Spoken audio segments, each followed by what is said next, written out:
morning to all the students. कैसे हैं आप सब? I hope you all are fine. So students, as you know that in the last class we have discussed about the topic that is related to the Hess law. और Hess law के अंदर बच्चों आप लोगों ने पढ़ा about the enthalpy.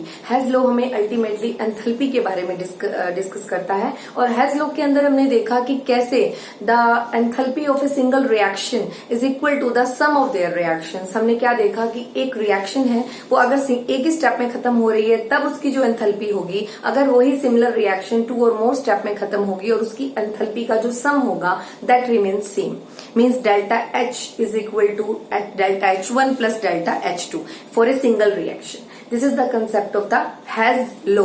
Hess law is also completely related to the topic that is enthalpy. और आप लोगों ने उसके बाद पढ़ा Hess law के अंदर Hess law की applications, उसकी कुछ importance आप लोगों ने देखी, Hess law के बारे में पढ़ा. और Hess law की जितनी भी application है सभी के सभी applications पे हमने क्या देखे, न्यूमेरिकल्स देखे. ठीक है. और Hess law का कंसेप्ट हमारे लिए बहुत इंपॉर्टेंट कंसेप्ट है जो हमें बहुत अच्छे से करना है फॉर कॉम्पिटिटिव एग्जाम ऑल्सो. ठीक है. तो आज का जो टॉपिक रहेगा वो भी एंथैल्पी से रिलेटेड रहेगा, बट आज की जो एंथैल्पी हम पढ़ेंगे that is related to enthalpy of solution. So बच्चों आज का टॉपिक रहेगा एंथैल्पी ऑफ सॉल्यूशन. तो what is enthalpy of solution? तो एंथैल्पी ऑफ सॉल्यूशन बच्चों क्या है? Enthalpy of a solution of a substance is the enthalpy change when 1 mole of substance dissolve in a specified amount of solvent at a constant condition of temperature and pressure. 1 मोल आपके पास substance है, आपने उसको water में dissolve किया. तो अभी देखिए मैंने एक एग्जांपल लिया है HCl को किसमें डाला, वाटर में, या चाहे आप H2O लीजिए, चाहे आप एक्वस रिप्रेजेंट करिए. AQ किसको रिप्रेजेंट कर रहा है बच्चों? एक्वस को. तो 10 मॉलिक्यूल्स एक्वस, 10 मॉलिक्यूल्स वाटर के लिए रखे हैं. HCl क्या करेगा, डिसोसिएट करेगा और कंप्लीटली किसमें डिसॉल्व कर जाएगा, वाटर के अंदर डिसॉल्व कर जाएगा. जैसे ही वाटर के अंदर डिसॉल्व करेगा HCl, so the enthalpy of solution that represented by delta SOL represent the solution. Enthalpy of solution, H represent the enthalpy, delta represent the change. So change in enthalpy of solution हमारा calculate कर सकते हैं, मतलब हम experimentally इसे find out कर सकते हैं. तो अभी आपको मैं अगेन ये बात बता रही हूँ, दोबारा से सुनिएगा बहुत अच्छे से. एंथैल्पी ऑफ सॉल्यूशन क्या होता है? सपोज मेरे पास कुछ सब्सटेंस है, एक सब्सटेंस है जैसे AB. मेरे पास एक सब्सटेंस है जो क्या है, AB, और ये सॉलिड स्टेट में है. फर्स्टली इसे ब्रेक करना होगा और दैट एंथैल्पी, तो एक आयनिक सॉलिड कंपाउंड का आयंस गैसियस सब्सटेंस में चेंज होना, that is called enthalpy of lattice, means lattice enthalpy, उसे बोला जाता है लैटिस एंथैल्पी. तो जब एक सॉलिड सब्सटेंस गैसियस आयंस में बदल जाता है, किसमें बदल जाता है बच्चों?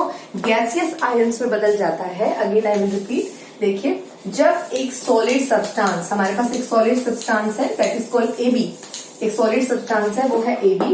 ठीक है. जब वो गैसियस आयंस में बदल रहा है, गैसियस आयंस में बदल रहा है, जो एंथैल्पी होगी हमारी रिक्वायर्ड होगी, मैंने क्या बोला, that is delta represent the change, the enthalpy may be release may be absorb, means it is a change. Release और अब्सॉर्ब एनर्जी को हम डेल्टा से रिप्रेजेंट करते हैं. और आपको पता है एक सॉलिड सब्सटेंस को ब्रेक करना है तो डेफिनेटली एनर्जी रिक्वायर्ड होगी. तो डेल्टा AB सॉलिड को जब हमने इसके आयंस में, गैसियस आयंस में बदलना है तो वो लैटिस एंथैल्पी उस समय हमारी रिक्वायर्ड होगी. यह बात आपको, तो enthalpy is equal to lattice enthalpy when the solid substance change into gaseous ions.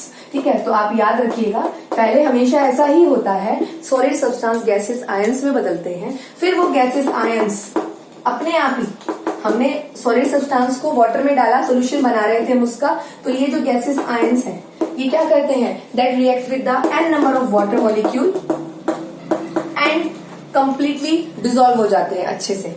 तो हमारे पास आ जाता है, अब जो एंथैल्पी होगी that enthalpy is release enthalpy, and that type of enthalpy, अब ये जो पॉजिटिव, ये क्या बन चुके हैं, नाउ दे आर एक्वस, ये आयंस पूरी तरह डिसॉल्व हो चुके हैं, and the enthalpy is equal to hydration enthalpy. ऐसी एंथैल्पी को हाइड्रेशन एंथैल्पी कहते हैं.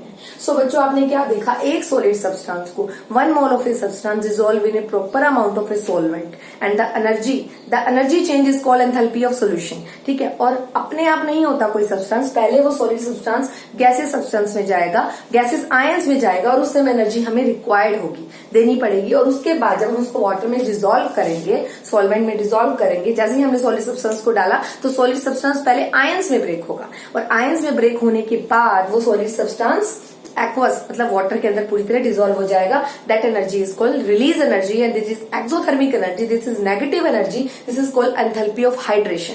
सिंबल कैसे है? Delta HYD.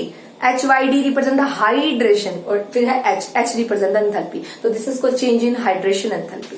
ओके, तो अल्टीमेटली आप लोगों को पता हो जो एंथैल्पी होती है सॉल्यूशन की, किसी भी सब्सटेंस को जब आप डिसॉल्व करते हैं ये किसके इक्वल होती है? सबसे पहले वो सब्सटेंस आयंस में बदलता है बाय सम रिक्वायर्ड एनर्जी और उसके बाद वो सब्सटेंस क्या करता है? एनर्जी रिलीज करता है. That is called hydration enthalpy. और hydration enthalpy is very highly negative enthalpy जो कि रिक्वायर्ड एंथैल्पी को कंपनसेट कर देती है. So enthalpy of solution is the sum of lattice enthalpy, a solid substance converted into ions. Enthalpy required, this is called lattice enthalpy. Delta H is equal to lattice enthalpy. And when this ions react with the solvent and convert into aqueous state, this is in that condition hydration enthalpy enthalpy is equal to hydration enthalpy and it is highly negative enthalpy that compensate the required enthalpy मतलब lattice enthalpy. So ultimately we can say that जब कोई substance पानी में घुलता है तो दो energy के सम के इक्वल होता है.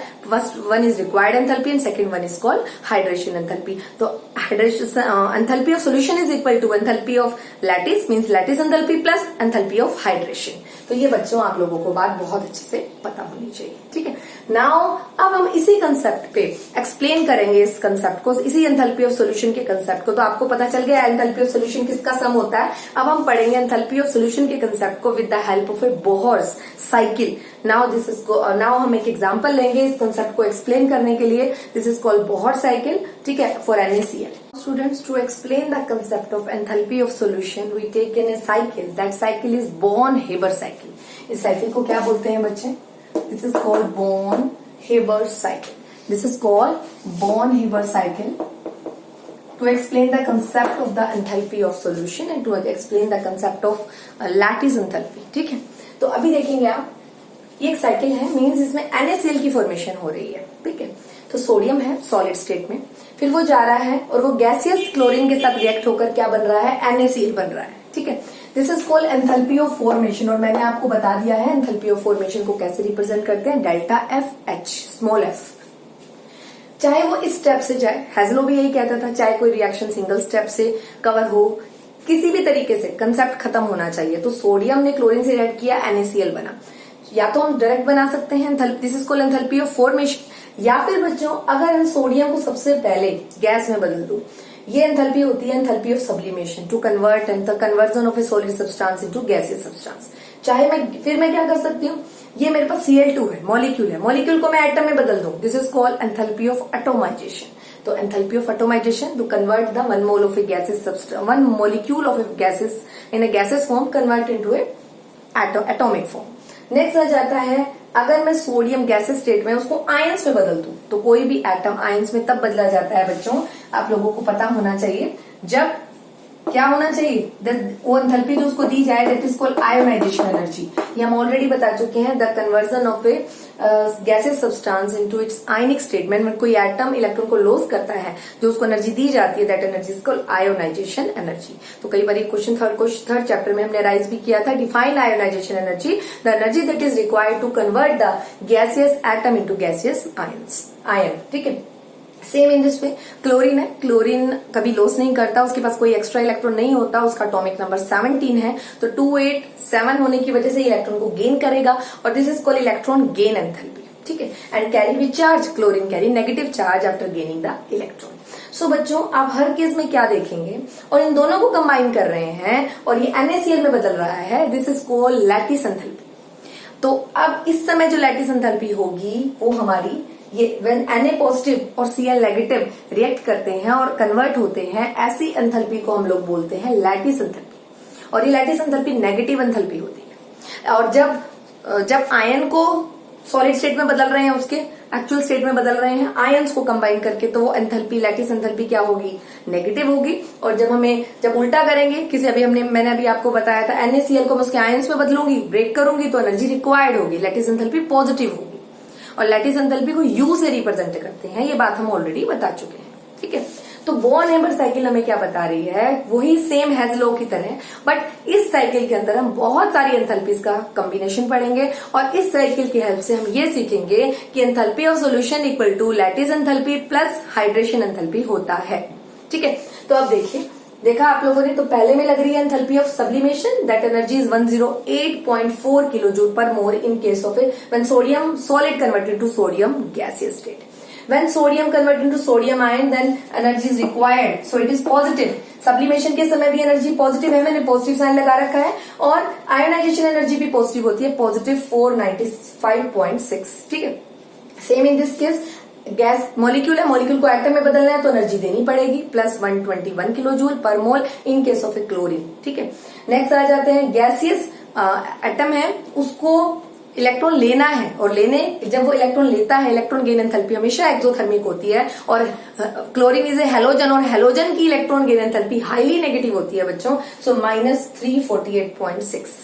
एंड दोनों को जब आयंस को मिलाएंगे तो वो बन गया लैटिस एंथैल्पी, और लैटिस एंथैल्पी हमने कैलकुलेट करनी है। अगर हमें लैटिस एंथैल्पी पता चल जाएगी तो हमारा भी मैंने एक फॉर्मूला सिखाया था, enthalpy of solution equal to lattice enthalpy, lattice enthalpy represented by U plus hydration enthalpy. अगर मैं इस कंसेप्ट से लैटिस एंथैल्पी कैलकुलेट कर लूं तो हाइड्रेशन एंथैल्पी मुझे गिवन होनी चाहिए, तो मैं एंथैल्पी ऑफ सॉल्यूशन को कैलकुलेट कर सकती हूँ इस कंसेप्ट से।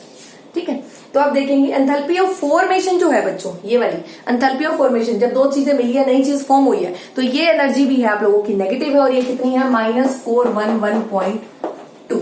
तो बच्चों अल्टीमेटली जो एंथैल्पी ऑफ फॉर्मेशन है, चाहे ये रिएक्शन एक स्टेप में खत्म हो रही है, चाहे ये रिएक्शन नंबर ऑफ स्टेप खत्म करके NaCl की फॉर्मेशन हो रही है, तो एंथैल्पी ऑफ फॉर्मेशन किसके इक्वल हो जाएगा, enthalpy of formation equal to enthalpy of sublimation. अब देखो यहां तक sublimation plus enthalpy of ionisation, enthalpy of atomisation, enthalpy of electron gain enthalpy, plus जब इन दोनों को मिलाया तो हुई लैटिस एंथैल्पी। इन सब का सम किसके इक्वल होता है, एंथैल्पी ऑफ फॉर्मेशन। अब मेरे पास बच्चों किस किस की वैल्यू गिवन है, फॉर्मेशन की वैल्यू गिवन है, सब्लिमेशन की, आयोनाइजेशन की, एटोमाइजेशन की, इलेक्ट्रॉन गेन एंथैल्पी की। मुझे लैटिस एंथैल्पी इसकी हेल्प से कैलकुलेट करनी है, और लैटिस एंथैल्पी कैलकुलेट करने के लिए मुझे क्या करना पड़ेगा, इनकी सबकी वैल्यू अगर मैं पुट करूं, पहले की वैल्यू है, पहले enthalpy of formation is always release energy, it is -411.2 kilo joule. Enthalpy of sublimation is 108, आप बॉन हेबर साइकिल में लिख रखी है, सारी वैल्यू आप देख सकते हैं। Enthalpy of ionisation is near about +495.6, enthalpy of atomisation is 121, electron gain enthalpy is minus में, इलेक्ट्रॉन गेन एंथैल्पी माइनस होती है, नेगेटिव साइन शो करेगा, रिएक्शन एक्सोथर्मिक होती है, पॉजिटिव साइन शो करेगा, एनर्जी रिक्वायर्ड है, रिएक्शन एंडोथर्मिक होती है। तो आपने क्या देखा, -488.6, ठीक है, प्लस लैटिस एंथैल्पी। तो आपने लैटिस एंथैल्पी कैलकुलेट करना है, तो एंथैल्पी ऑफ फॉर्मेशन को इधर ही रखिए, बाकी सभी वैल्यू को इक्वल के इधर की साइड जब आप शिफ्ट कर लेंगे तो लैटिस एंथैल्पी आपकी क्या कैलकुलेट हो जाएगी, लैटिस एंथैल्पी, चाहे आप डेल्टा यू से रिप्रेजेंट करिए, लैटिस एंथैल्पी बच्चों आपकी इक्वल हो जाएगी -411.0। ठीक है, ये वैल्यू इधर शिफ्ट होंगी, इधर शिफ्ट होने के बाद प्लस की वैल्यू इधर आएगी, माइनस में 108.4, माइनस में 495.6, माइनस में 121, प्लस में 348.6। जो बच्चों आपकी लैटिस एंथैल्पी NaCl के लिए लैटिस एंथैल्पी जो होती है that is equal to -787 point, लगभग यहाँ पर 6 किलो जूल आपकी क्या आ जाएगी, वैल्यू आ जाएगी। ठीक है, तो आप लोगों ने लैटिस एंथैल्पी निकाल ली है, बट मेरा कंसेप्ट जो चल रहा है वो चल रहा है एंथैल्पी ऑफ सॉल्यूशन।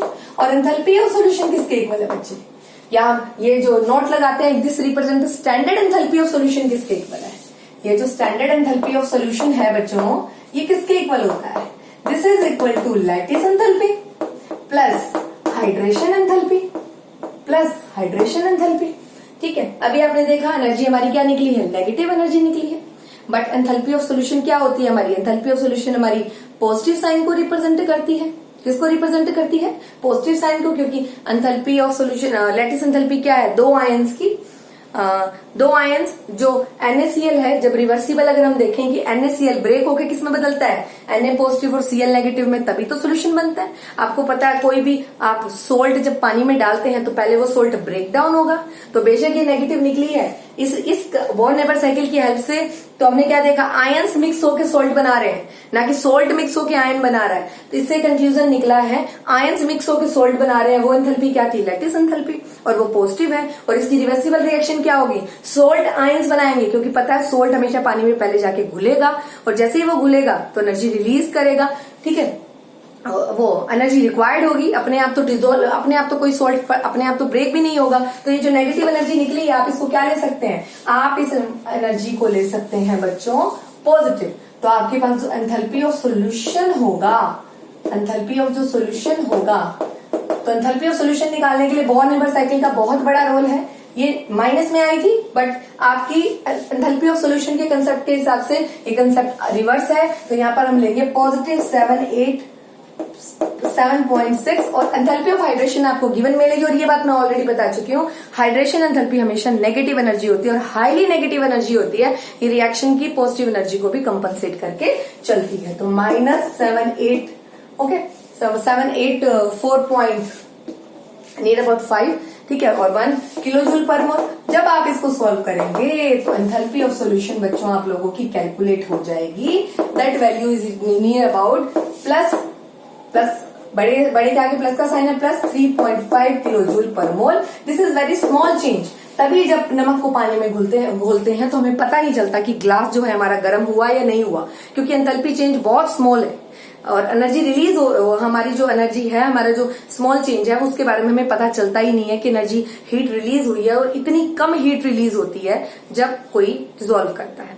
तो positive sign is use for enthalpy of absorb and negative sign represent the enthalpy of release. जहां जहां पॉजिटिव साइन है एंथैल्पी का, वहां समझ जाइए एंथैल्पी अब्सॉर्ब हो रही है, और जहां जहां नेगेटिव साइन है एंथैल्पी का, वहां समझ जाइए एंथैल्पी रिलीज हो रही है रिएक्शन के अंदर। ठीक है, तो enthalpy change when 1 mole of a कोई सब्सटेंस, कोई भी 1 mole of a substance that is present in a solid state and when dissolve in water it will be convert into gases ionic state. ठीक है, gases ionic state में बदल गया, और जितनी अच्छे से वो डिसॉल्व हुआ, जो एनर्जी में चेंज आया, जो सॉल्वेंट में डिसॉल्व कर, जब सॉल्यूट को सॉल्वेंट में डिसॉल्व किया, जितना भी एंथैल्पी में चेंज आया, that enthalpy is called enthalpy of solution. और enthalpy of solution is equal to lattice enthalpy plus hydration enthalpy. Lattice enthalpy का कैलकुलेशन हो सकता है with the help of Born Haber cycle. This is called complete Born Haber cycle. ये एक born-Haber cycle है जिसकी help से हम लैटिस एंथैल्पी कैलकुलेट कर पाते हैं, और हाइड्रेशन एंथैल्पी हमें गिवन होगी न्यूमेरिकल में, तो हम एंथैल्पी ऑफ सॉल्यूशन निकाल लेंगे। ऐसे क्वेश्चंस भी बच्चों आप लोगों के 5 मार्क्स में अटेम्प्ट होते हैं, क्योंकि आपको पूरी की पूरी साइकिल पहले सारी एंथैल्पीज को अरेंज करना होगा। मैंने आपको बता दिया किस तरह से एंथैल्पी को अरेंज करते हैं। एंथैल्पी ऑफ फॉर्मेशन सभी एंथैल्पीज के इक्वल होता है। सारी वैल्यूज पुट करके सबसे पहले आप लैटिस एंथैल्पी कैलकुलेट करेंगे, और फिर लैटिस एंथैल्पी की वैल्यू यहाँ पुट करेंगे, हाइड्रेशन एंथैल्पी की वैल्यू लेंगे, फिर आप जाकर कैलकुलेट होगी एंथैल्पी ऑफ सॉल्यूशन। या फिर इस पे क्वेश्चन अराइज हो सकता है कि draw the born-Haber cycle of NaCl, या फिर draw the born-Haber cycle of MgCl2, draw the born-Haber cycle of KCl। तो इस तरह का ड्रॉ द एक, या फिर पूरी की पूरी साइकिल। तो आपको पता होना चाहिए पूरे बॉर्न-हेबर साइकिल के अंदर हमने कौन कौन सी एंथैल्पी यूज की है। पूरी बॉर्न-हेबर साइकिल के अंदर हमने enthalpy of sublimation, enthalpy of ionisation, enthalpy of atomisation, enthalpy of electron gain enthalpy, और दोनों के आयंस की कॉम्बिनेशन को हम बोल देते हैं लैटिस एंथैल्पी। और एक एनर्जी जो कॉम्बिनेशन है वो सीधी है डायरेक्ट की solid state of sodium with the gases state of chlorine जब रिएक्ट करते हैं और NaCl सॉलिड बनाते हैं, this is called enthalpy of formation. जब कुछ बनता है रिएक्शन के अंदर, this is called enthalpy of formation. So this reaction takes place in single step. So enthalpy of formation is equal to sum of these all enthalpies. But अगर आपको enthalpy of formation numerical में given होगा तो आप कोई एक enthalpy calculate कर सकते हैं। और अगर आता है कि एंथैल्पी ऑफ सॉल्यूशन निकालो, और एंथैल्पी ऑफ सॉल्यूशन निकालने के लिए मैंने आपको बता दिया हमें लैटिस एंथैल्पी चाहिए और हाइड्रेशन एंथैल्पी चाहिए। तो लैटिस एंथैल्पी आप इस पूरे बॉर्न-हेबर साइकिल से आप कहीं ना कहीं देख रहे हैं, कैलकुलेट कर सकते हैं, और इसी तरीके से आप एंथैल्पी ऑफ सॉल्यूशन को कैलकुलेट कर लेंगे। ओके, सो इसके अलावा अगर हम बात करें तो पूरे चैप्टर में पूरे कंसेप्ट में हमारी बात हो रही है एंथैल्पी ऑफ सॉल्यूशन से रिलेटेड। कोई सॉल्ट है, उसको वाटर में डिसॉल्व किया, वो आयंस में ब्रेक हुआ, और बॉर्न-हेबर साइकिल भी पूरी उसी कंसेप्ट के ऊपर बेस्ड है। ठीक है, इतना आप लोगों को पता चला कि किस तरीके से, तो आपने क्या देखा, एक एंथैल्पी डिफाइन याद करेगा, define enthalpy of sublimation, define ionisation energy, define enthalpy of atomization, define electron gain enthalpy, define lattice enthalpy, define enthalpy of formation, define hydration enthalpy. तो लगभग 1 2 3 4 5 6 और 7 टाइप की डिफरेंट टाइप ऑफ एंथैल्पीज आप लोगों को पता होनी चाहिए। ठीक है, तो ये सारा कंसेप्ट था related to Born Haber cycle.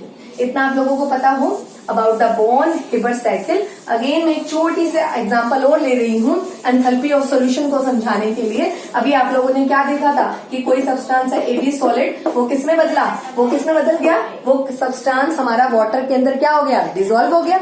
So enthalpy of solid कोई सब्सटेंस है और उसको एक्वस में डाला, वाटर में डाला, तो वो आयंस में ब्रेक करेगा, एक्वस में ब्रेक होगा। ठीक है, और या फिर हम कह सकते हैं सबसे पहले वो गैसियस स्टेट में चेंज होगा, जो आयंस हैं वो गैसियस स्टेट में चेंज होंगे। गैसियस स्टेट से वो एंथैल्पी ऑफ हाइड्रेशन के थ्रू एक्वस स्टेट में चेंज होंगे। और सबसे पहले जब वो सॉलिड से गैस में चेंज होंगे तो वो हमारी लैटिस एंथैल्पी को रिप्रेजेंट करेगा। तो क्या हुआ, चाहे रिएक्शन ये थी एंथैल्पी ऑफ सॉल्यूशन, जब इसमें एक्वस ऐड किया तो ये क्या था, एंथैल्पी ऑफ सॉल्यूशन। तो अल्टीमेटली क्या आया, एंथैल्पी ऑफ सॉल्यूशन किसके इक्वल आ गया, lattice enthalpy plus hydration enthalpy. तो पूरे कंसेप्ट में आज आपने देखा है जो एंथैल्पी ऑफ सॉल्यूशन होता है, कोई भी सॉलिड सब्सटेंस जब उसको आप सॉल्वेंट में डालते हैं तो वो आयंस में ब्रेक हो जाता है और एक्वस वाटर मॉलिक्यूल उसके साथ अटैच हो जाते हैं। या फिर आप कर सकते हैं, पहले आप सॉलिड सब्सटेंस को गैसेस आयंस में बदल सकते हैं with the help of lattice enthalpy, then gases ions react with the aqueous solvent and convert into ions. ठीक है, in aqueous state gaseous ions two aqueous ions में चेंज हो सकते हैं।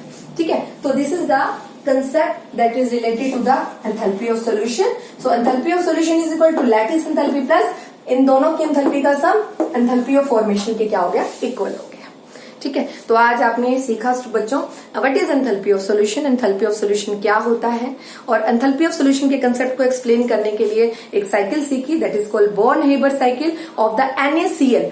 और उस NaCl साइकिल की हेल्प से हमने बहुत सी एंथैल्पीज के बारे में जाना और उसमें से लैटिस एंथैल्पी कैलकुलेट करके हम इस फॉर्मूले में पुट कर दें तो हमारे पास एंथैल्पी ऑफ सॉल्यूशन की वैल्यू न्यूमेरिकल्स में कैलकुलेट हो सकती है। ठीक है, सो स्टूडेंट्स आज के लिए इतना ही। In the next class we will discuss about the topic that is related to the phase transaction in enthalpies. अलग अलग एंथैल्पीज लेंगे, उनकी फेज बदलेंगे, उनके स्टेट बदलेंगे और उन्हें डिफरेंट फॉर्म में एक्सप्लेन करेंगे। तो अगला टॉपिक भी हमारा रहेगा रिलेटेड टू एंथैल्पीज। तो पूरे चैप्टर में एंथैल्पीज का डिस्कशन था। तो अल्टीमेटली आप लोगों को पता होना चाहिए कि डेल्टा H है क्या।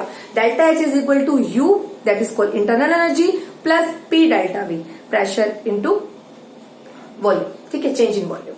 सो अल्टीमेटली वहीं से कंसेप्ट पीछे से चला आ रहा है, तो आपको डेल्टा E डेल्टा H के बारे में बहुत अच्छे से पता होना चाहिए। सो स्टूडेंट्स आज के लिए इतना ही। Do your work in a neat and clean way and regular.